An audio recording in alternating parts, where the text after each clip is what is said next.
Je vous ai dit qu'aujourd'hui nous parlerons de qui? De Noé, le coupeur de bois. Noé qui coupe les bois. C'est notre thème, nous allons commencer ça aujourd'hui. Comme je suis rentré chez moi, donc je suis ici pour longtemps. Je n'ai pas l'intention de voyager bientôt. Parce que je voudrais quand même préserver mon mariage. Ok? Donc je ne peux pas abandonner ma femme tout le temps. Moi j'aime la paix. Je prends le livre de Genèse chapitre 6. Genèse chapitre 6. Nous lisons le verset 13. Alors Dieu dit à Noé, la fin de toute chair est arrêtée par des vermeaux, car ils ont rempli la terre de la violence. Voici, je vais les détruire avec la terre. Fais-toi une arche de bois, de gopher. Tu disposeras cette arche en cellules et tu l'enduiras de poids en dedans et en dehors. Voici l'écriture de base. Nous allons donc nous amener dans la maison du vin afin que nous puissions boire et nous enivrer. Et quand nous parlons du vin ici, nous sommes en train de parler de l'enseignement. Donc, il ne faut pas vous imaginer que nous parlons de Maria Christina ou de Johnny Walker ou Senzano. Non. Le vin ici, c'est l'enseignement. Donc, je voudrais vous amener pour que vous viviez cet enseignement ici. Et vous allez voir que quand vous comprenez les choses de Dieu, vous ne pouvez pas échapper. Et quand vous parlerez, on vous identifiera par l'enseignement. Quand vous marcherez, on vous identifiera par l'enseignement.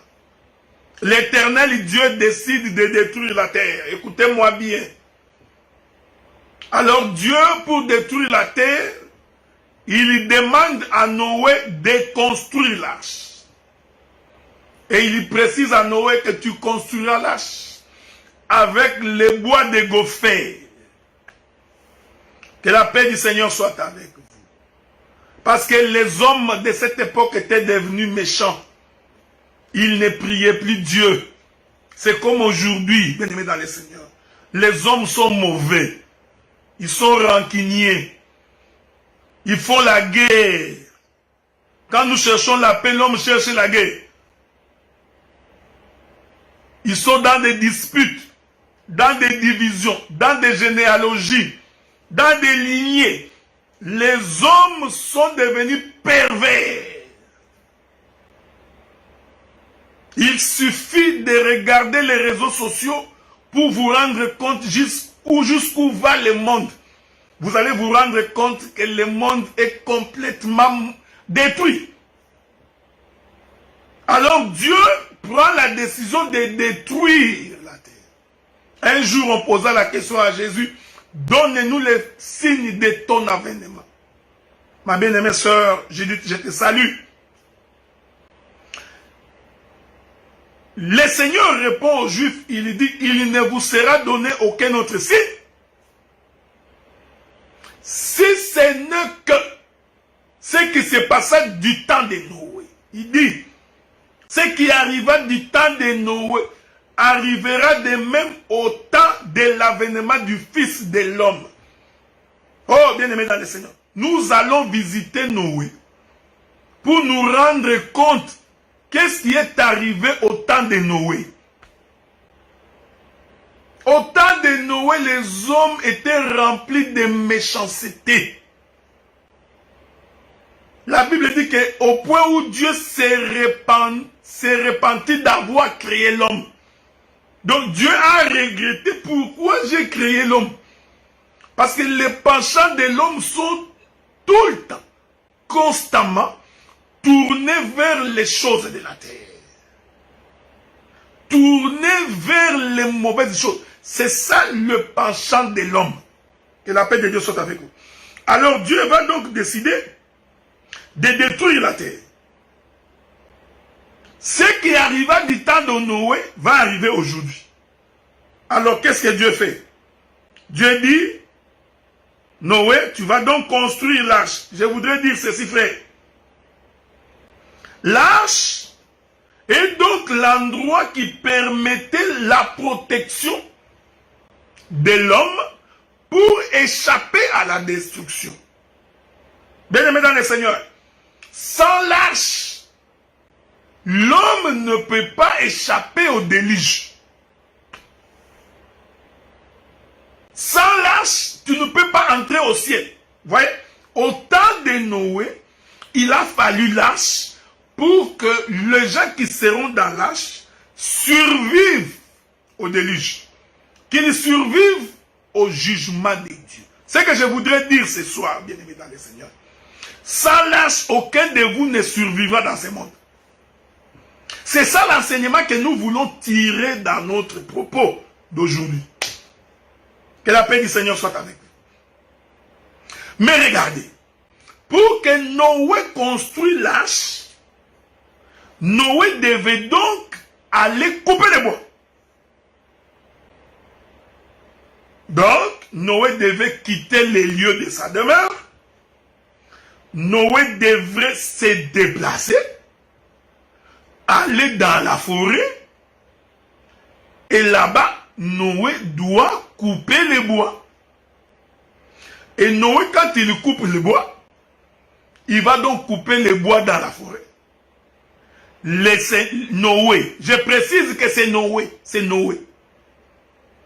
Quand vous lisez votre écriture, il n'y a aucune écriture qui dit que quelqu'un a aidé Noé à construire l'arche. Personne n'a aidé Noé à construire l'arche. Que la paix du Seigneur soit avec vous, frères. Il est possible que quelqu'un l'ait aidé, c'est possible. Mais nous n'allons pas au-delà de ce qui est écrit. Comme Dieu n'a pas mentionné que Noé bénéficiait de l'aide de quelqu'un. C'est comme j'ai entendu un prédicateur qui dit, les enfants de Noé aidaient Noé à couper les bois, à tailler. Non, ça ce sont des raisonnements, c'est ta pensée. C'est pourquoi j'ai toujours dit, si tu n'as pas l'explication noir sur blanc de l'écriture, il faut en chercher la révélation. Parce que la révélation va donner la précision de l'écriture. Donc c'est Noé lui-même qui coupait l'arche, qui coupait les bois. Donc Noé allait dans la forêt, couper les bois et ramener les bois. Noé allait dans la forêt, couper les bois et ramener les bois.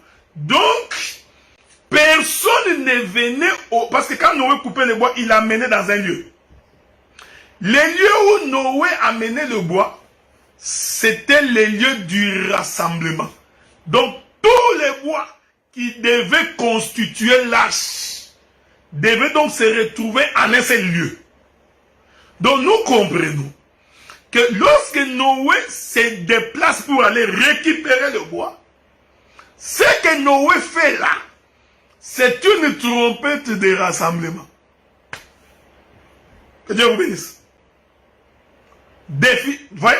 Donc, c'est une trompette de rassemblement qui consiste à aller chercher les bois et l'amener au lieu de la construction.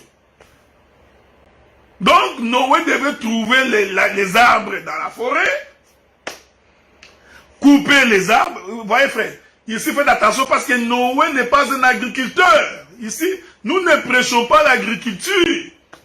Pendant que je prêche ici, toi, tu penses à ton oncle qui coupait le bois dans la forêt de Massamouna ou de Kenge. Non.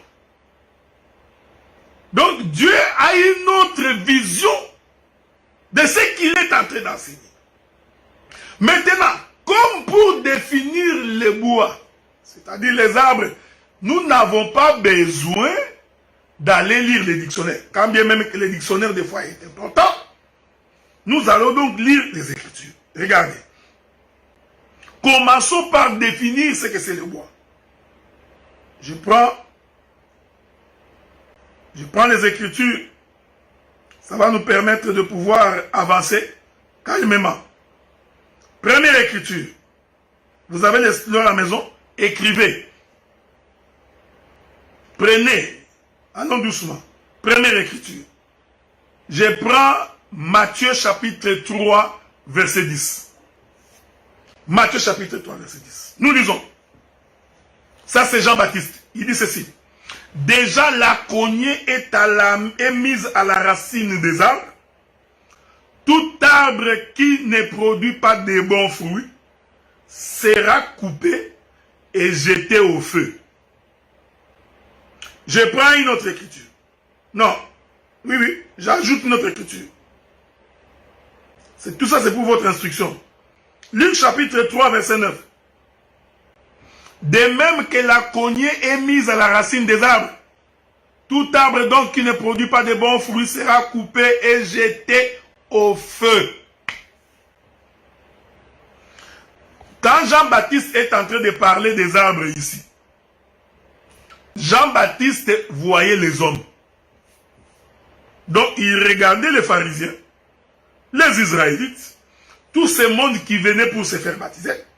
Alors Jean-Baptiste les regarde et puis il leur dit, la cognée est à la racine de tout arbre, donc tout arbre qui ne produit pas les fruits va être coupé. Donc Jean-Baptiste, c'est lui qui nous définit l'arbre. Il nous fait comprendre qu'en fait l'arbre c'est un homme. Et tout homme doit produire des bons fruits. Il est merveilleux. Donc quand on est de Dieu, on doit produire les bons fruits. Les fruits dignes de la repentance. Quand tu sèmes les troubles en critiquant, en faisant des faux témoignages, tu produis des mauvais fruits. Quand tu crées la haine dans les cœurs des frères, tu produis un mauvais fruit. Quand tu escroques les gens, tu produis un mauvais fruit. Un escroc ne peut pas hériter le royaume des cieux. Quand tu es un impudique, un coureur de jupons, un dragueur de femmes, tu produis des mauvais fruits. Donc, ici, le prophète Jean-Baptiste nous fait comprendre que l'arbre est un homme. Je vais prendre une autre écriture. Je vais t'ajouter les écritures. Tout ça, pour que tu comprennes. Je vais prendre le royaume des arbres. Ok? Dans les livres de Souffré, hein? C'est pas dans les livres de juges. Livre de juges. Prenez le livre de juges. Ok? Juges. Juges chapitre 9. Le royaume des arbres. Je commence par le verset 8. Non, verset 7. Jotham en fut informé. Il alla se placer sur le sommet de la montagne de Garizim, et voici ce qu'il leur cria à haute voix. Écoutez-moi, habitants de Sichem. Que Dieu vous écoute. Les arbres partirent pour aller oindre un roi. Que la paix de Dieu soit avec vous. Voyez-vous, frère. Toi, tu penses que est-ce que les arbres marchent? Ouais, ça, ce sont les langages paraboliques de l'Éternel. Les arbres partirent pour aller oindre un roi. Et les mettre à leur tête. Ils dirent à l'olivier.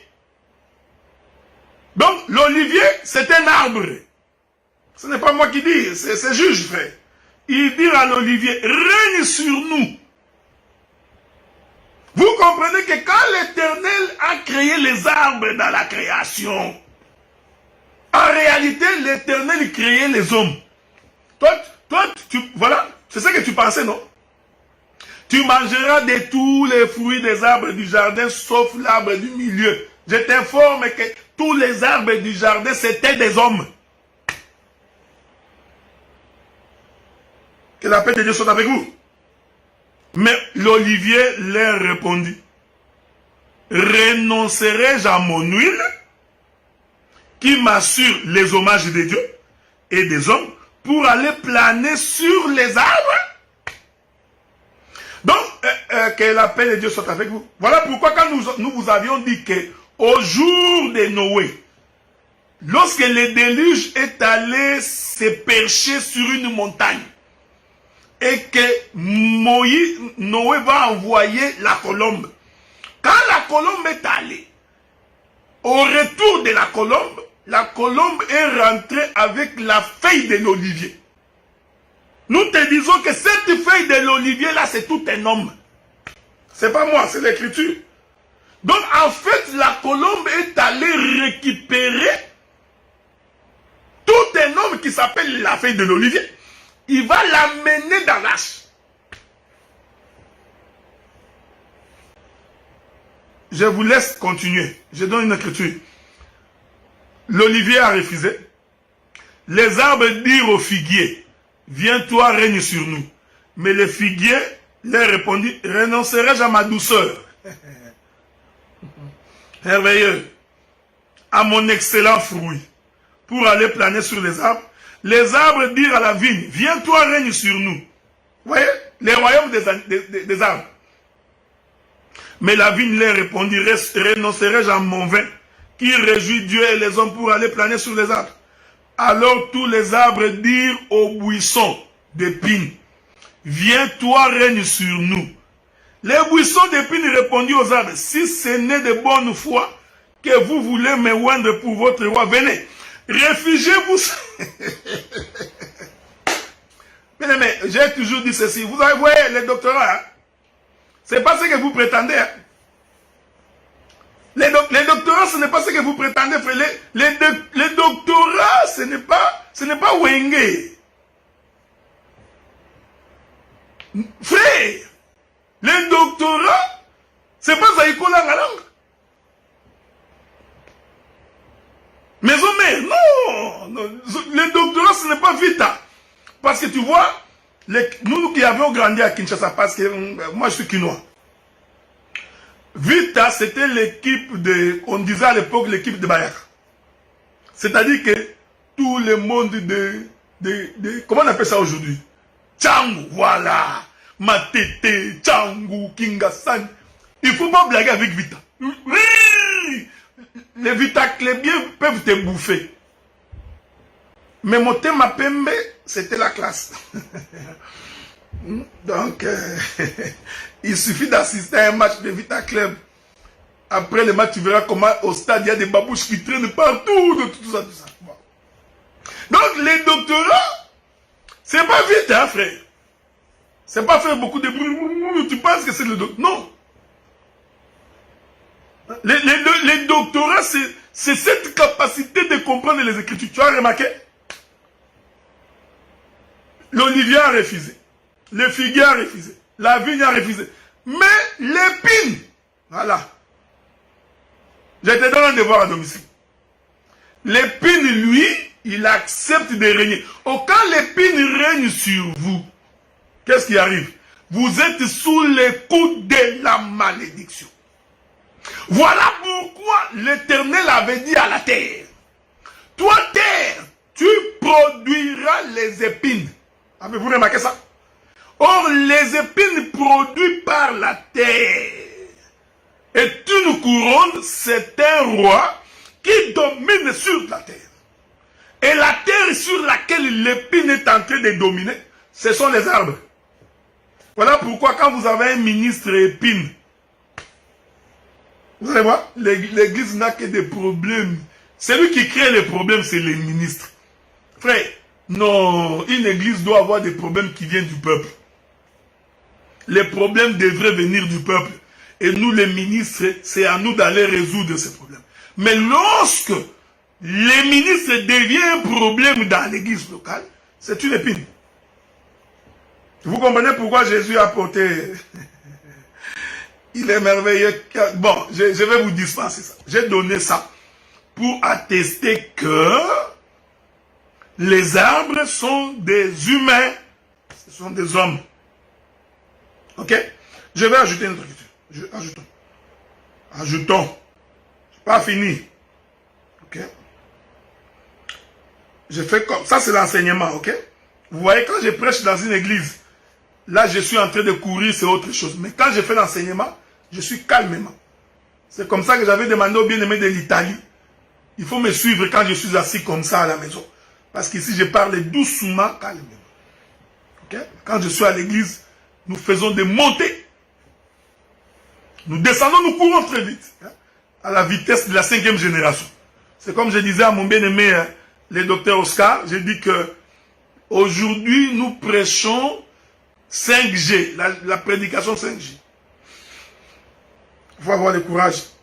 Je prends une autre écriture. Une autre écriture. Marc chapitre 8. Toujours pour expliquer le bois. Marc chapitre 8. Lisons. Le verset 23. Il prit l'aveugle par la main, le conduisit hors du village, puis lui mit de la salive sur les yeux, lui imposa les mains et lui demanda s'il voyait quelque chose. Que Dieu vous bénisse. L'homme répond. Il regarda et dit, j'aperçois les hommes, mais j'en vois comme des arbres qui marchent. Première vision de cet homme avec. Je n'entre pas dans la révélation parce que ce n'est pas mon intention. Ici, l'écriture confirme que l'homme qui a été touché par Dieu, quand il regarde les hommes, il les voit comme des hommes qui se déplacent. Donc maintenant, nous comprenons que lorsque Noé partait dans la forêt, pour couper le bois, Noé en réalité il partait pour récupérer les hommes. Voyez-vous? Donc, le voyage de Noé, c'est toute une prédication. Ce qui arriva du temps de Noé. Et la paix de Dieu soit avec vous. Je ne suis pas pressé, ne vous en faites pas. Soyez en paix. On a beaucoup de choses à se dire aujourd'hui. Beaucoup de choses à se dire. Regardez. Il est merveilleux, hein? Le Dieu de paix. C'est lui qui nous soutient, qui nous donne la vie. Remarquez. L'écriture va donc nous amener à voir que c'est le déplacement de Noé qui va couper le bois. En réalité, c'est la prédication. Parce que le bois, étant des hommes, étant des humains, donc Noé il partait donc à la recherche des hommes. Avez-vous remarqué que Noé n'a pas coupé tout le bois de la forêt, non? Voyez-vous la perfection dans l'écriture. Noé n'a pas coupé tous les bois de la forêt. Donc Noé n'a pas choisi n'importe quel bois pour former l'arche. Il est merveilleux. Noé va donc choisir les bois des gophers. Oh, bien-aimé dans le Seigneur, ce n'est pas n'importe quel bois qui rentre dans la maison de l'Éternel. Il y a des arbres, tu fais entrer dans la maison est en désordre. Il y a des frères, dès qu'il est au milieu des autres, c'est un des autres. Un coureur de jupons, un voleur, ce sont des bois, des mauvais bois. Tu es allé prendre un sapin, tu amènes dans l'arche. Non! Tu vas prendre un bois qui s'appelle ouk, tu amènes. Non! Dieu a précisé, il dit, tu ne prendras pas n'importe quel bois. Tu prendras donc le bois de gophers. Cela veut dire, frère, que Noé avait la connaissance de bois. Donc Noé, lui, pouvait distinguer que ça, c'est le gopher, ça, ce n'est pas le gopher. Donc Noé avait l'esprit de discernement. Un serviteur de Dieu sans discernement n'en est pas un. C'est ce que l'Écriture dit, l'homme de Dieu est capable, l'homme spirituel juge de tout. Juger de tout ici, ce n'est pas condamner un frère, non. C'est-à-dire, tu as la capacité de distinguer que ça, c'est un voleur. On ne peut pas lui confier la caisse de l'église. Celui-là, c'est un inconverti coureur de jupons. On ne peut pas le laisser au milieu des sœurs.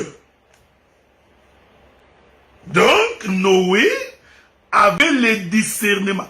il savait distinguer le bois. Il savait faire la différence, frère.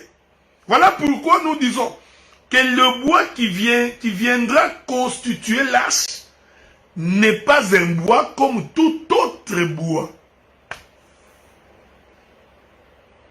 Donc, ce n'est pas un... C'est pourquoi nous disons que la parole n'est pas donnée pour tout le monde. Nous ne prêchons pas pour que tout le monde se convertisse. Non. Ça, c'est mal comprendre l'écriture. C'est comprendre Dieu selon l'entendement humain. Mais selon Dieu, ce n'est pas... Jésus a dit ce qui arriva du temps de Noé. Il ne faut pas chercher des couloirs pour t'en sortir. Regarde ce qui est arrivé au temps de Noé. Tu comprendras l'évangile. Les écailles tomberont de tes yeux. Donc, ce prédicateur-là qui dit que le salut est pour tout le monde, il a les regards flous. Il a les cataractes dans ses yeux. Il ne voit pas clairement. Donc, il faut que les yeux, les écailles tombent de ses yeux. Avez-vous remarqué cette chose? Donc, Noé qui partait dans la forêt. Est-ce que vous remarquez ça?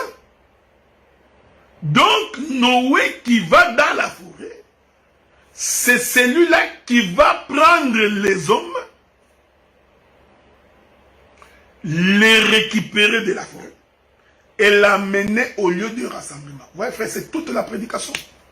Donc, une prédication sans conversion n'est pas de Dieu. Parce que tu vois, le bois va donc être séparé des autres bois qui sont dans la forêt. Donc, nous prenons un bois qui était aussi bois dans la forêt, mais ces bois-là étaient en fait différents des autres bois. Alors, il faut les séparer d'eux. C'est ça l'église. C'est ça la mission de Noé. Donc, Noé, qu'est-ce qu'il fait? C'est pourquoi la Bible appelle Noé le prédicateur. On va lire ça. Il ne faut pas croire que quand on dit que Noé, le prédicateur là, toi tu es en train de passer comme les témoins de Jéhovah, que Noé sortait, bien aimé, il faut entrer, Dieu va détruire la terre, vous là, non! Oh, bien aimé, il faut abandonner l'impudicité, tu vas aller en enfer, abandonner le vol, tu iras en enfer, oh bien aimé, ça là, ce n'est pas prêcher. Il y a des gens qui confondent, il fait la morale, il pense que c'est la prédication. Ça, c'est pas prêcher. Donc, je reprends.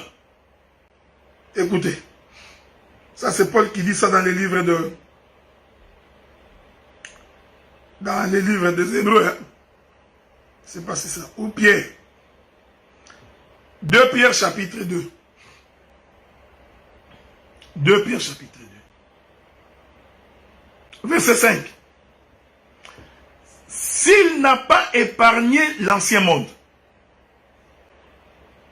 mais s'il a sauvé Noé, lui, 8e, c'est prédicateur de la justice, lorsqu'il fit venir les déluges sur un monde des impies.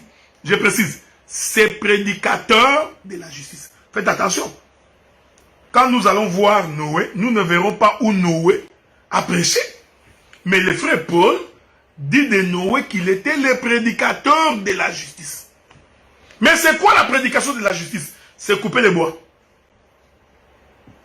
Donc quand Noé coupait les bois, là, Noé prêchait. Donc Noé, que Dieu vous bénisse, vous voyez ça? Hein? Donc Noé, c'est l'écriture qui dit, quand vous aurez reçu le Saint-Esprit, vous serez mes témoins à Jérusalem, en Samarie et dans tout jusqu'aux extrémités de la terre. Donc Noé représente en lui-même les apôtres. Noé représente en lui-même les prédicateurs. Noé en lui-même représente tous les prophètes. Voyez-vous, Noé, le fait qu'il allait couper les bois, c'est ce que lui appelle ici la prédication. Prédicateur de la justice. Alors, il va récupérer le bois. Premier élément, il va donc le couper. Il va donc les déraciner de la forêt. Bien-aimés dans le Seigneur, quand on est enfant de Dieu, quand on est de Dieu, on ne vit pas comme les gens du monde. Des fois, ça fait de la peine de considérer que les gens qui étaient censés être les modèles pour leur peuple sont en train de scandaliser le peuple. Les gens qui devaient nous servir des modèles, ce sont ces gens-là qui créent des isanies. Ce sont ces gens-là qui sont des colériques. Ils sont des haineux, des mauvaises foi. Il faut des calculs politiciens. Leur cœur est rempli d'amertume. Et ces gens-là disent qu'ils servent Dieu. Avez-vous remarqué ça? Donc, Noé, qu'est-ce qu'il fait? Il va donc déraciner. Il va séparer les gophers avec les autres bois de la forêt. Bien-aimé, Dieu nous a appelés pour que nous nous séparions du monde. Il nous a appelés pour que nous nous séparions des choses de la terre. C'est ça ce que Noé faisait. Je vais ajouter notre écriture. Pour toujours confirmer que les hommes sont des bois. J'ai beaucoup d'écritures. Hein? Et regardez. Écoutez ce que la Bible dit. Je suis dans le livre de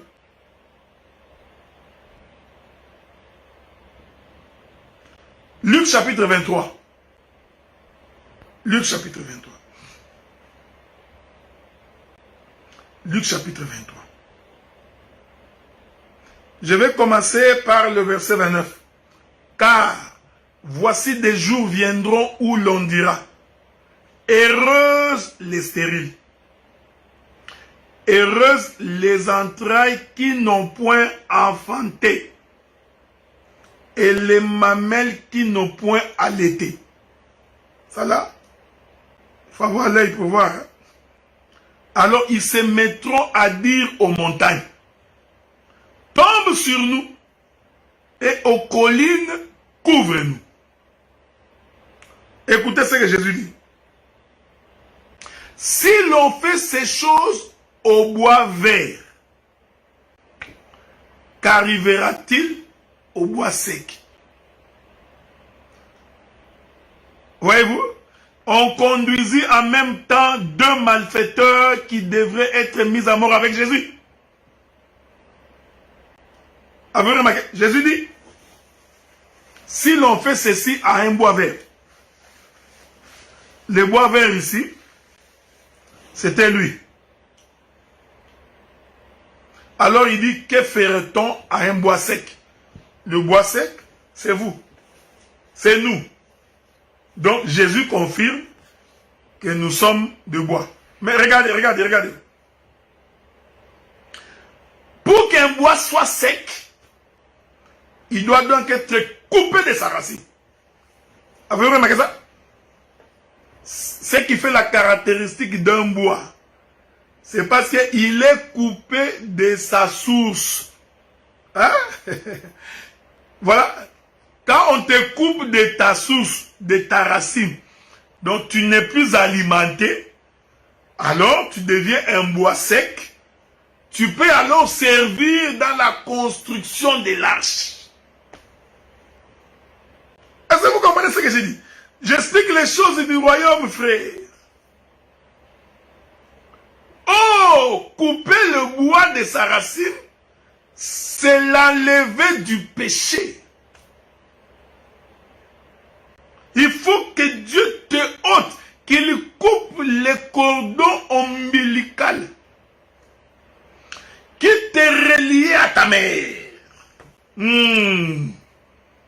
C'est pourquoi quand un enfant naît, l'enfant est relié à sa mère par les cordons ombilicaux.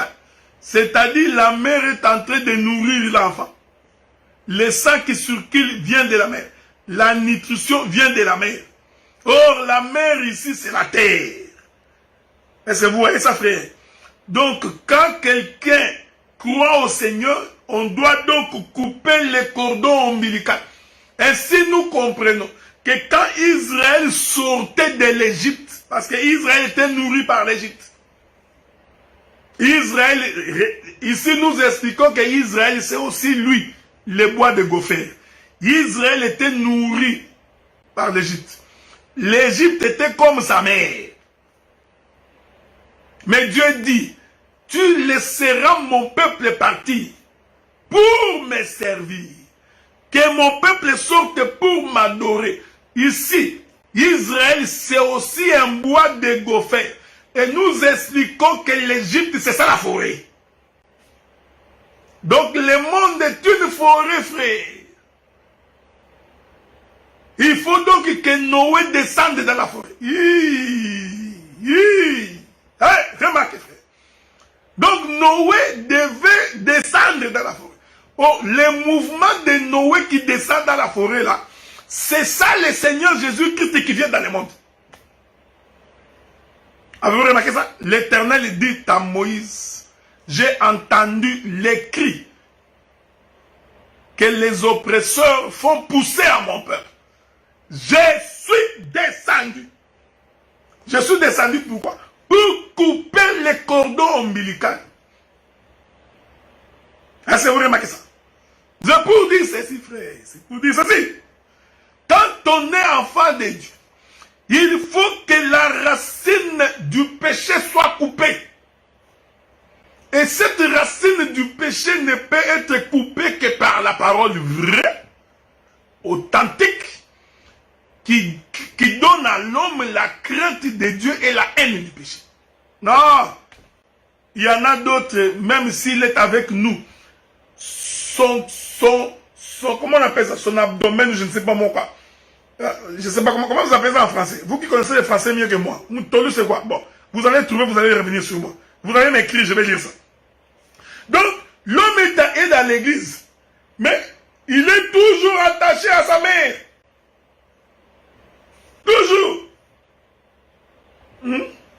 Toujours attaché. Il va toujours vérifier. Qu'est-ce que Zaïko a dit? Zaïko a dit quoi? Et on a volé là-bas. J'ai dit, c'est le cordon ombilical. Je cherchais, c'est ça le cordon ombilical. Mais c'est le cordon ombilical. Bon, peu importe, bien aimé. Est-ce que vous comprenez? Il y a des gens, même quand ils prient, il a toujours les regards dans les choses du monde. Il est attaché au cordon ombilical. Nombril. Que Dieu te bénisse, mon tolou. J'aime ça. C'est le nombril. Au lieu de couper, on coupe pas. Le nombril est toujours nourri. L'homme, au lieu d'être, c'est pourquoi Dieu a fait que quand l'enfant naît, pour qu'il soit séparé de sa mère, on doit couper le cordon ombilical. C'est pas pour rien. Qu'il soit détaché, déconnecté. J'aime ça, j'aime ça. L'appareil de votre correspondant et soit hors du périmètre cellulaire. Donc, un chrétien doit être hors du périmètre. Non?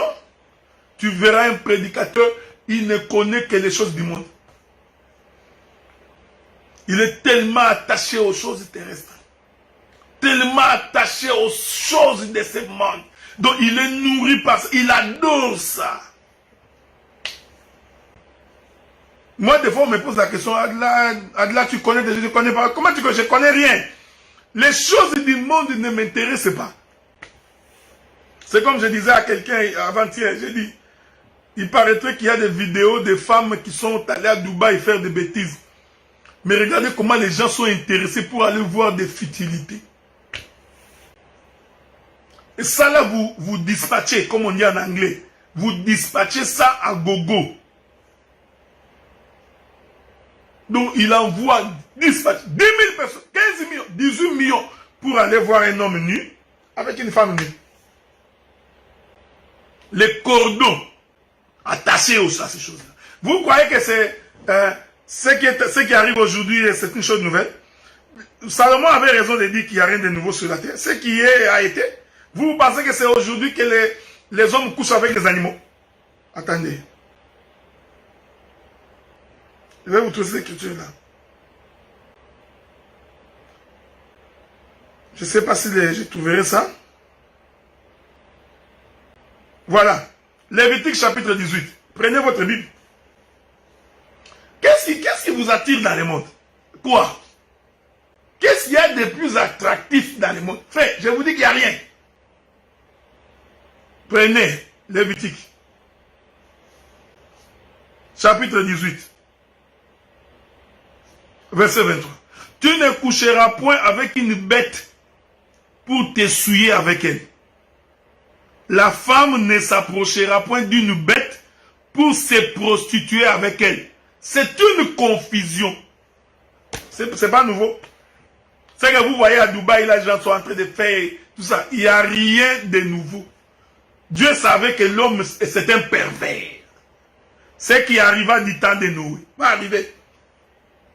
L'homme est un pervers, frère. J'ai toujours dit aux gens, il ne faut jamais, alors jamais, faire confiance à un homme. Même moi, ne me faites jamais confiance. Faites confiance à l'Éternel. Parce que l'homme te décevra. Je vous avais toujours dit ça, frère. L'homme te décevra toujours. Voilà, les cordons ombilicaux attachés. Non, Noé devrait couper l'arbre. C'est un conseil que je donne à tous les ministres serviteurs. Vous n'avez pour mission que de prêcher l'homme pour qu'il quitte le péché. Non, vous ne prêchez pas autre chose, frère. Ne prêchez pas par polémique. Ne prêchez pas parce qu'on vous voit. Nous avons une très grande, surtout moi, ça je parle pour ma part, j'ai une très grande responsabilité pour perdre mon temps dans des futilités. Je ne perdais pas mon temps dans des histoires qui peuvent nous distraire. Non. Tel a dit, tel a raconté. Non. Celui qui sert Dieu, qui a Dieu entre ses mains, il n'a pas peur de combat. Parce que Dieu lui-même est une majorité. Dieu lui-même est une majorité. Avoir Dieu te suffit. Avoir Dieu te suffit. Que tes frères t'abandonnent, que tes soeurs t'abandonnent, que ta femme t'abandonne, que tes enfants t'abandonnent. Si tu as Dieu, tu es comme Joseph. Seul dans les pays d'Égypte, il va émerger. Joseph était seul. Il n'avait l'appui de personne. Si ce n'est que Dieu lui-même. Bien aimé dans le Seigneur, quand tu as Dieu, cela te suffit. Tu n'as pas besoin de l'appui de quelqu'un pour marcher dans ta vie. Tu n'as pas... J'ai dit que je parlerai dans les jours qui viennent. Votre enseignement là sur la généalogie, sur les pères, parce qu'aujourd'hui, tous les enseignements tournent autour des ministres. Ils se vantent, ils veulent se prendre des positions. Tu vois les ministres, je suis ministre, il faut croire à ce que j'ai dit. Nous allons nettoyer tous ces enseignements-là. Parce que c'est teinté d'un motif impur.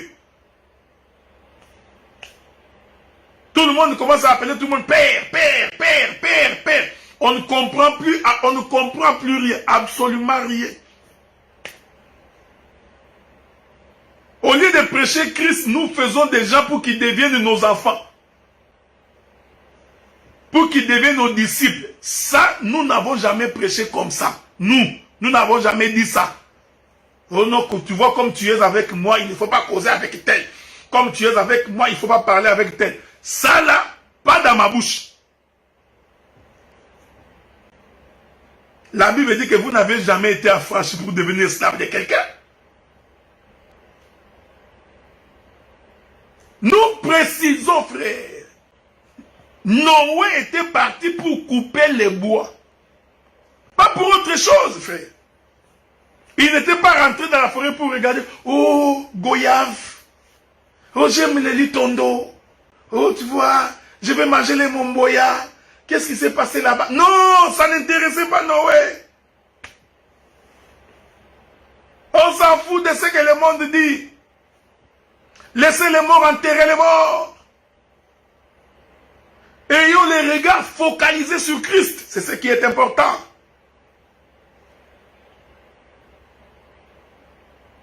Ayez les regards focalisés sur Christ. Sur la grâce qui nous est offerte en ces jours, frères et sœurs. Je vais finir dans 5 minutes. J'ai dit et je répète. Noé est allé chercher les bois. Une fois que tu as... Frère, je vais venir, je viendrai. Vous savez, non? Je vous avais dit que s'il y a des ministres têtus, je suis parmi les têtus. Je viendrai. Tout tourne autour des ministres. L'église est devenue comme... C'est que le ministre, c'est lui. Moi, je ne peux pas m'associer avec les frères. Je ne peux pas faire une réunion avec les frères. Nous sommes les ministres des dieux. Nous, tout tourne autour de vous. Vous, les autres ne représentent rien. Tout l'enseignement, c'est toujours l'homme de Dieu. L'homme de Dieu. Quand tu entends un prédicateur qui parle de lui-même, il est possédé jusqu'à la moelle épinière. Il souffre d'un complexe. Il n'y a que celui qui est complexé, qui essaie de s'affirmer. Mais celui qui a quelque chose, il ne dit rien, il ne se vante pas. Donc, Mouyuta, je me souviens comment on disait ça à l'époque. Donc, quelqu'un qui a Dieu vit simplement dans l'humilité.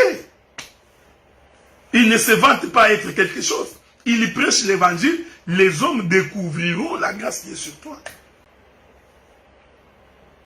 Non, ministre, tu t'es battu toute ta vie. Il y a des gens qui se battent pour devenir ministre. Dès qu'il fait, je suis arrivé. Voir l'Europe mourir. J'ai dit, je précise, Noé est allé couper les bois. Oui, c'est ça, un parvenu. Regardez le comportement d'un parvenu, tu sauras. C'est lui qui est arrivé là-bas par hasard. C'est lui qui arrive par... Vous allez, quand vous voyez quelqu'un qui veut à tout prix prendre de l'espace, comprenez que c'est un parvenu. Parce que la grâce elle-même va te donner accès à ce que tu veux.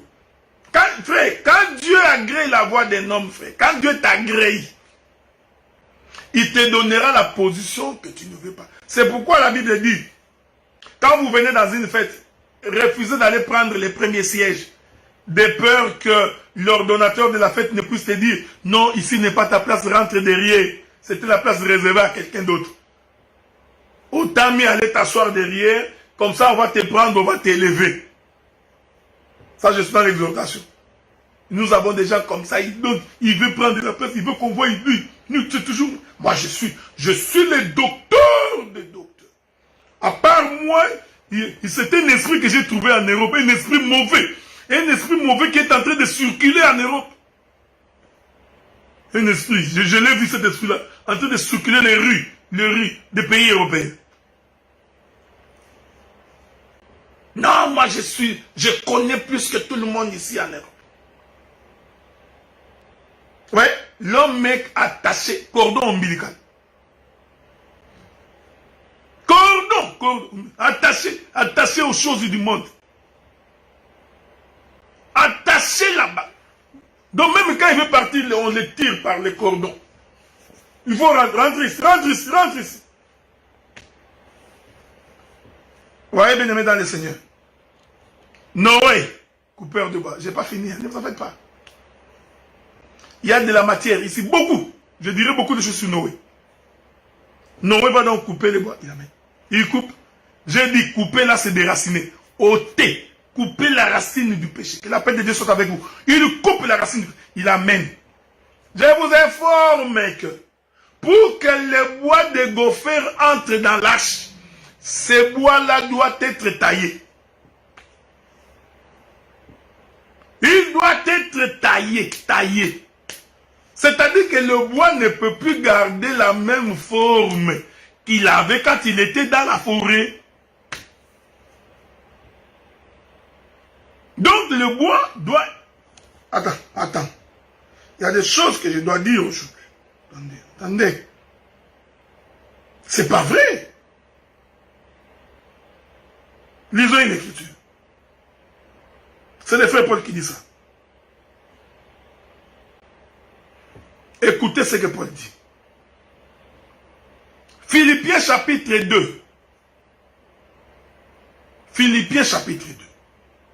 Non, Philippiens chapitre 2, verset 3. Je vais lire avec vous. Ne faites rien par esprit de parti. Je vais faire ça pour prouver. Moi, j'irai prêcher là-bas pour prouver. Pour qu'on sache que j'existe. Tu vois? Un inconverti au 100e degré. Un inconverti au 100e degré.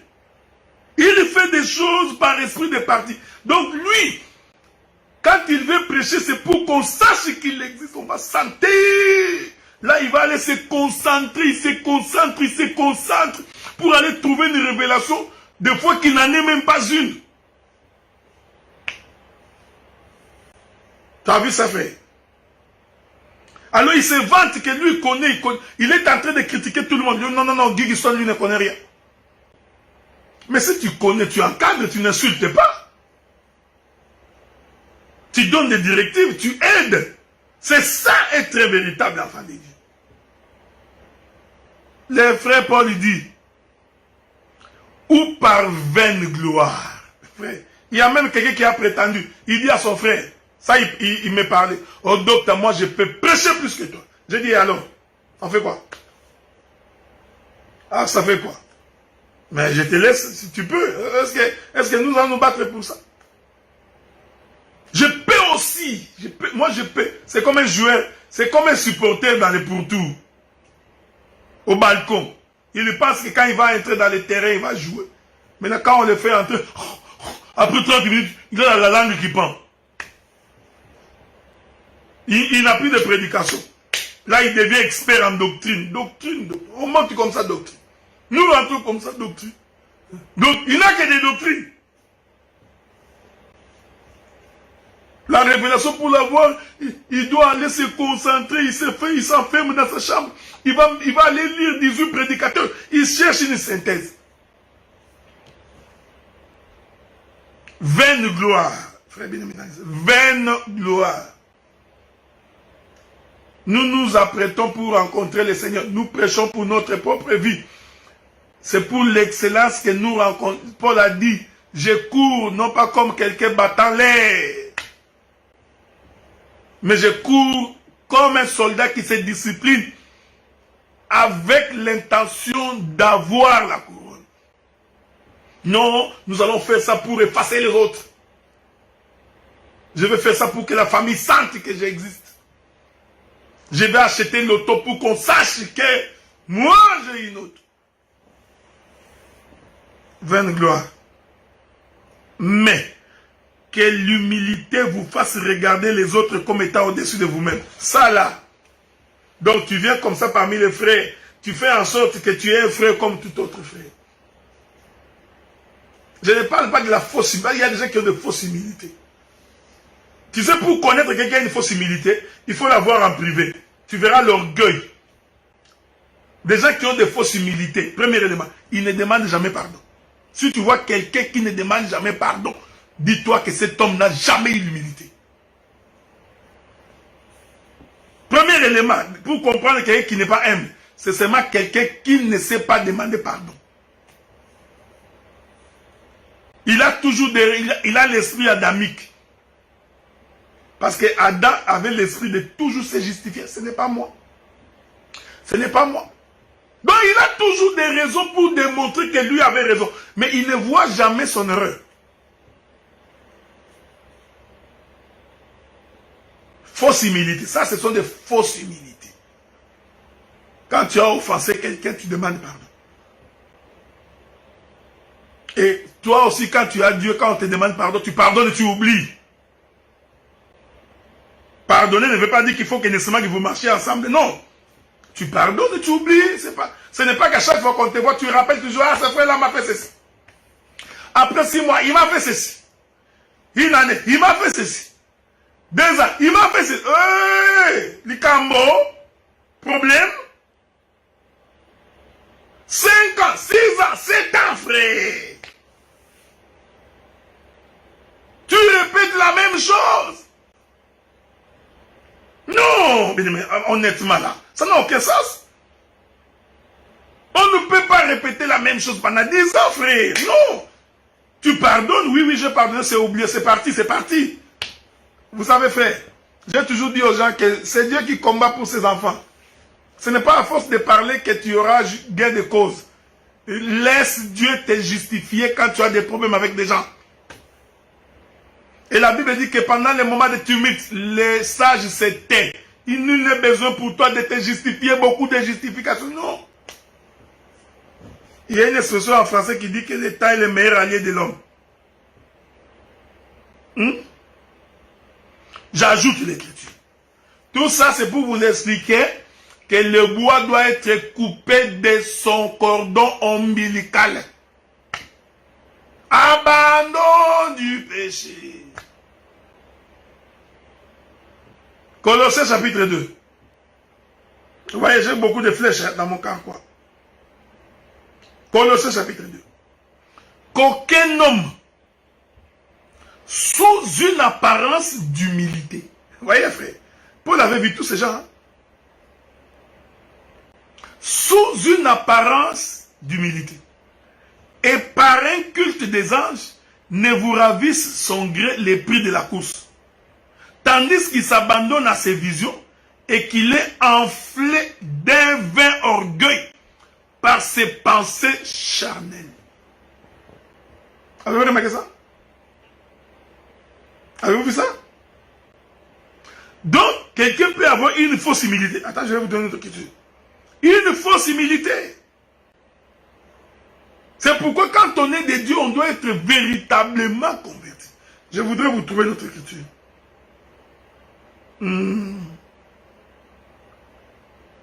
Attendez. Souffrez, hein. Je cherche une écriture dans le livre de Philippiens. Bon. Donc, je voudrais dire au bien-aimé dans le Seigneur, le combat, frère, pour un enfant de Dieu, c'est normal. Mais le combat ne peut pas créer en nous la haine. Moi, je suis, ça c'est entre parenthèses, moi j'ai été combattu par beaucoup de gens. Il y a des gens qui m'ont insulté. Il y a même des gens qui ont insulté mon épouse. Mais nous causons avec ces gens. Il y a des gens qui ont insulté mon épouse. Mais je cause avec. Il y a même des gens qui ont prétendu, non, c'est un ministre de l'Intérieur, il n'a pas d'église. Mais ces gens-là, jusqu'à aujourd'hui, nous causons. Donc les combats, quand on est serviteur de Dieu, il faut s'attendre à tout. Je suis arrivé à Bruxelles, il y a même des frères qui m'ont appelé. Non, là on trouve que tu es orgueilleux dans ta manière de mettre des photos. Bon, on a visité quelques-unes de mes photos que je mettais sur Facebook. Et j'ai trouvé qu'il y avait des photos que je mettais qui n'étaient pas correctes. C'était un peu du genre de photos, tu te poses la question, mais pourquoi j'ai mis cette photo-là? Il y a même un frère qui m'a dit, mais la photo que tu as mis quand tu es dans l'hôtel, pourquoi tu as mis ça? Alors j'ai regardé la photo, je me suis dit, oh, mais pourquoi j'ai mis cette photo? J'ai dit au frère, je m'excuse. Je crois que ça c'est un peu la chair qui m'a fait faire ça.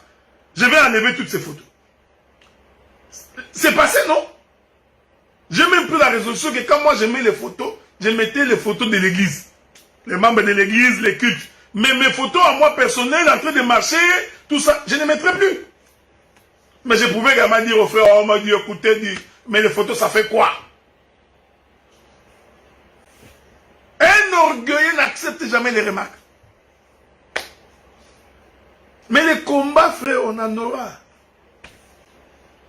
Mais que le combat ne crée pas en nous la haine. Pas du tout. Pas du tout. Donc, il faut considérer que...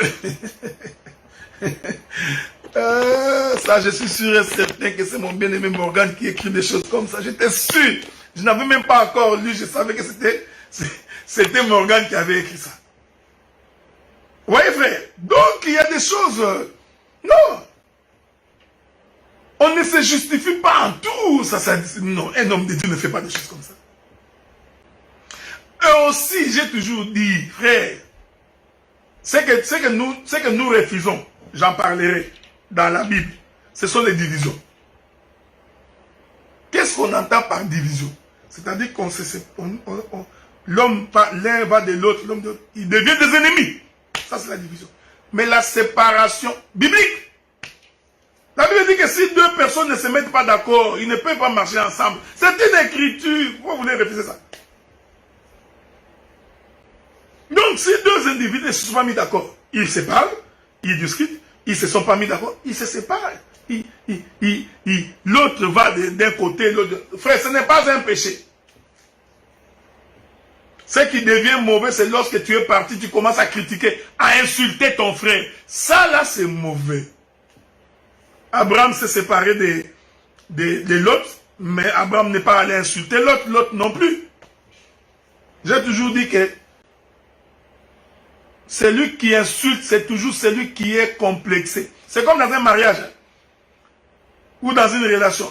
Si c'est l'homme qui a chassé ou qui a refusé la femme, si tu vois la femme qui parle beaucoup, c'est parce que c'est elle qui souffre.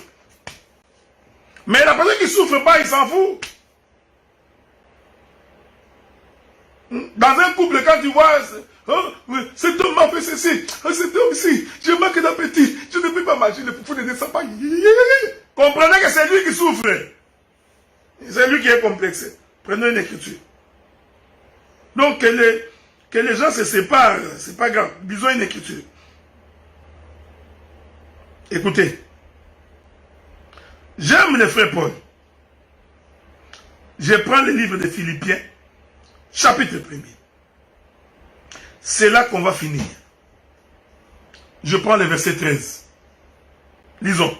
En effet, dans tous les prétoires et partout ailleurs, nul n'ignore que c'est pour Christ que je suis dans les liens. Ça, c'est un homme de Dieu qui parle. Ça devrait être l'attitude de tous les véritables hommes de Dieu. Et la plupart des frères dans le Seigneur, encouragés par mes liens, ont plus d'assurance pour annoncer sans crainte la parole. Quelques-uns, il est vrai, prêchent Christ par envie. Il y aura toujours des prédicateurs qui prêcheraient Christ par envie. Lui, il envie les frères. Pourquoi toujours lui? Pourquoi les gens n'appellent que lui? Pourquoi les gens ne les suivent que lui? Moi aussi, je vais faire. Tu vois? Un prédicateur par envie, ça existe, ça existera toujours. Ne vous en faites pas. Il continue. Par esprit de dispute, il y en a d'autres comme ça. Je veux faire ça pour que je puisse l'influencer. Pour que je lui rende la tâche difficile. Tu vois? Il va faire l'œuvre de Dieu. Maintenant, il va commencer à appeler les membres de l'église là où tu es. Quittez là-bas, venez ici, quittez là-bas, quittez, quittez, quittez. Esprit de dispute. Vous voyez? Ce n'est pas une chose nouvelle. Est-ce que ça vous étonne? Non. Mais d'autres les prêchent avec des dispositions bienveillantes. Tout c'est écrit. Donc toi-même, tu peux te catégoriser. Si tu vois quelqu'un qui se fâche, comprenez lui-même dans quel côté il est. Quand j'ai dit ça, quelqu'un se met en colère, comprenez. Paul continue. Ceux-ci agissent par amour, sachant que je suis établi pour la défense de l'évangile. Tandis que ceux-là, animés d'un esprit de dispute. J'ai toujours dit aux frères que nous n'ignorons pas la doctrine. Ce n'est pas parce que nous sommes plongés dans la révélation que nous ignorons la doctrine. Non, nous n'ignorons pas la doctrine. Donc la doctrine, ce n'est pas seulement les sœurs, c'est aussi ça la doctrine. Regardez. Je continue. Tandis que ceux-là, animés d'un esprit de dispute, annoncent Christ par des motifs qui ne sont pas purs. Avec la pensée, écoutez-moi ça, ça c'est Paul qui dit, avec la pensée de me susciter quelques tribulations dans mes liens. Comme moi, ça c'est un exemple que je prends. Je ne m'entends pas avec le pasteur Philippe. C'est un exemple. Ce qui n'est pas vrai, parce qu'on s'entend bien. Comme moi, je ne m'entends pas avec le pasteur Philippe. Maintenant que je me suis embrouillé avec le docteur Guy Roger Bassafou, Qu'est-ce que Guy Roger Bassafoul a fait? Il va tisser des relations avec Philippe dans l'intention de me susciter des tribulations. Les hommes de Dieu font ça. Non, bien aimé. Non, ça n'arrivera jamais pour un véritable serviteur de Dieu. Comme toi, tu ne t'entends pas avec Rocher, ou avec qui que ce soit, ou tu n'aimes pas, tu ne t'entends pas avec Guigui. Je prends un exemple comme ça. Alors, tu voudrais que nous tous aussi, que nous ne nous entendions pas avec eux. Mais non, mes frères, ça, ce n'est pas de Dieu. Mais les hommes de Dieu, vous nous faites honte. Donc, vous avez amené ce principe de l'ennemi de ton ami est ton ennemi, l'ami de ton ami est ton ami ou quoi? Donc, nous avons des frères comme ça. Donc, dès qu'il sait que lui et l'autre ne s'entendent pas, dès qu'il est en désaccord avec eux, il est ton ami. Dès que vous ne vous entendez pas, il rentre en accord. C'est comme Hérode, Pilate et Caïphe qui se sont entendus pour la mort de Jésus. Il y a des gens comme ça, ils s'entendent. Ils s'entendent pour la mort de son frère. Non, ce n'est pas de Dieu. Ce n'est pas de Dieu. Ne faites pas des choses comme ça. En fait, vous vous détruisez vous-même parce que ça ne vous avancera pas. Soyez en paix avec tout le monde. Donc, les gens peuvent se séparer, mais rester en paix. Mais la paix, on l'a fait par rapport aux Écritures. On ne peut pas faire la paix en violant les Écritures. Donc, on ne fait pas la paix parce que tu es prédicateur. Même quand tu es un impudique, on va faire la paix. Non. Même quand tu es un voleur, on fait la paix. Non.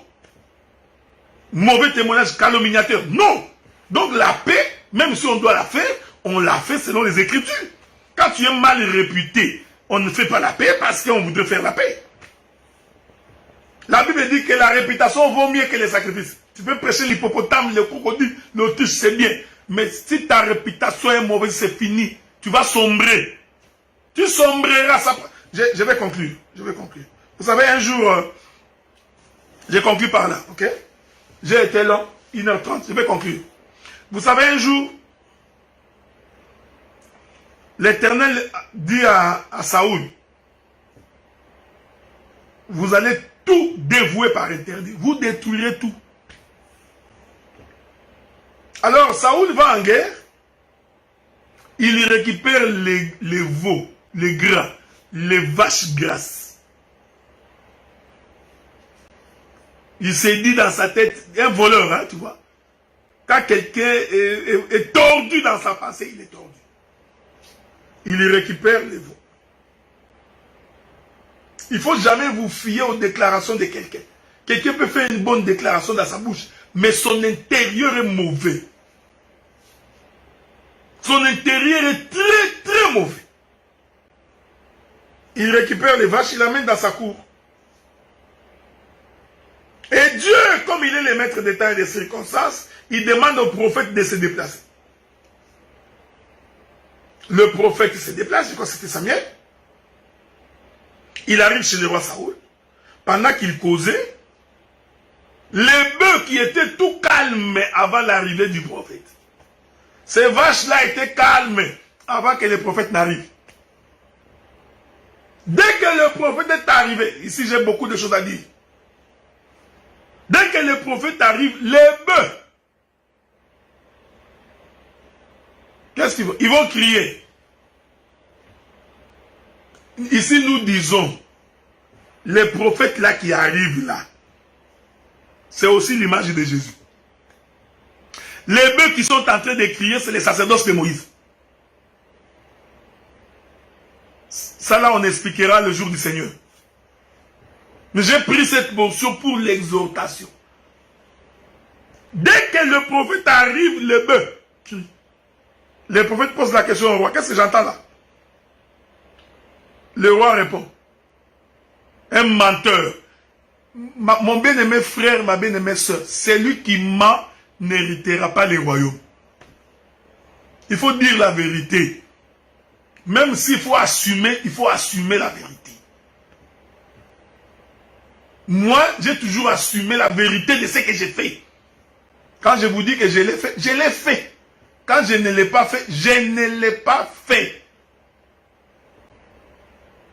Il ne faudrait pas que vous mentiez pour couvrir quelque chose. Non. Pourquoi tu n'as pas mangé chez les frères? Oh non, parce que j'avais mal au ventre. C'est faux. Quelqu'un t'a dit de ne pas aller manger chez lui. Pourquoi tu ne dis pas la vérité que non, les frères tel m'a dit. Frère, tout ce qui s'est dit clairement est une vérité. Quand quelqu'un déjà t'amène à ne pas dire, non, tu vois, pour chercher la paix. Je voulais dire, mais ma soeur, je te demande de ne pas parler parce que tu trouves, nous voulons seulement éviter les problèmes. Un menteur, il n'est pas dans la vérité. C'est lui qui est dans la vérité, il va dire, je n'ai pas fait ça parce que. Non, tu mens pour rien. Tu t'accables de péché pour rien. Saoul va encore mentir. D'abord, il a désobéi à Dieu. Maintenant, il ment. Il dit non. J'ai trouvé ces vaches-là grâce. Je les ai amenées pour l'offrir à Dieu. C'est comme si Dieu ne savait pas que tu trouverais des vaches grasses là-bas. Le prophète dit ce que tu as fait est une mauvaise chose. Les prophètes se mettent pour partir. Le roi Saoul va tenir les prophètes par les manteaux. J'aime ça, j'aime ces choses. J'aime ça. Il tient les manteaux du prophète. L'écriture dit que les manteaux se déchirent. Alors, le prophète se retourne et regarde Saoul. Il dit, le royaume t'est arraché. J'ai toujours dit aux gens, quand tu ne marches pas avec Dieu, en fait, Dieu t'a déjà abandonné, mais tu es encore au trône. Hein? C'est comme Saoul. Ce n'est pas les jours où il a déchiré les manteaux qu'il a quitté le trône, non. Non, il est toujours resté au trône. Mais en fait, Dieu l'avait déjà quitté. La royauté a déjà été donnée à David. C'est pour dire ceci, frère. Quelqu'un peut déjà avoir été en dehors de la volonté de Dieu, mais il est quand même là en train de parler, de parler. Tu vois, moi, je suis le véritable. Je suis le véritable. De tous les ministres, il n'y a que moi. Vous comprenez? Un arrogant, il n'a plus rien. Que la paix du Seigneur soit avec vous. Que Dieu vous bénisse. Qu'il vous garde. Nous avions donc commencé aujourd'hui notre intervention sur Noé qui coupe les bois. Vous voyez, j'ai fait l'exhortation, j'ai fait la révélation et j'ai apporté la prophétie. Mais on n'a pas fini. On va également continuer la semaine prochaine. Je n'ai pas eu le temps de lire quelques commentaires ici. Il est merveilleux, mon bien-aimé c'est Timio. Donc, merci beaucoup, que Dieu te garde, Gigiston, que Dieu te garde également. Donc, il est merveilleux, hein. Vous savez, moi j'ai un franc parler. Il y a des gens, des fois on ne leur a rien fait, ils ont décidé de ne plus suivre nos prédications. Mais ils rentrent en coulisses. Pendant qu'on n'est pas là, il va suivre, il ne veut pas les voir en direct. Il y a des gens comme ça. Non, j'ai toujours dit que quand tu ne veux pas, n'entre même pas après. Parce que si tu rentres après, c'est la duplicité. Regardez, il faut être honnête dans la vie. Très honnête. Si je décide de ne pas suivre le docteur Roger Bouleli, je ne le suivrai pas non plus en coulisses. Ça, c'est moi. Si je décide que je ne le suivrai pas. Donc, il faut savoir que même quand vous mettez ça sur YouTube, je ne viendrai pas suivre. Mais si j'ai envie de suivre, je suivrai pendant qu'il fait l'émission. À moins que je sois véritablement occupé, que je n'ai pas le temps de les suivre à ce moment-là, alors je me dis, je passerai après pour aller suivre. C'est comme Guy Roger Bassapoula, qui a parlé aujourd'hui, je ne l'ai pas suivi, je n'avais pas le temps. Mais j'irai les suivre après. Ça, c'est différent. Mais celui qui dit, je ne suis pas, parce qu'il a peur qu'on voie son visage, qu'on voie son nom. J'ai été étonné d'entendre des frères, oh, tu as fait le commentaire dans les... tu es allé vérifier mon commentaire dans l'intervention des frères. Pourquoi? Donc tu n'es pas allé pour écouter, tu es allé pour m'épier dans ma liberté. Comme les Juifs qui étaient en train de suivre Timothée derrière pour vérifier s'il est circoncis. Bien-aimé dans le Seigneur, il faut être honnête, correct. Tu ne veux pas, tu ne veux pas. Assume que tu ne veux pas. Personne ne va te tuer. Mais fais semblant pour aller suivre en coulisses, récupérer quelques versets, quelques révélations et devenir grand maître plus tard. Mais ça, c'est injuste, quoi. C'est très injuste. Bon. Que Dieu vous bénisse. Que Dieu vous garde. J'ai toujours prié le Seigneur qu'il vous fasse beaucoup du bien. Que vous soyez un modèle pour ce monde ici. Et que les gens du monde témoignent que nous avons Dieu. Que nous sommes véritablement convertis. Que nous sommes capables de vivre malgré nos différends. Que la paix du Seigneur soit avec vous, mon bien-aimé. Nous avons donc fini notre intervention d'aujourd'hui. Nous allons continuer la semaine prochaine.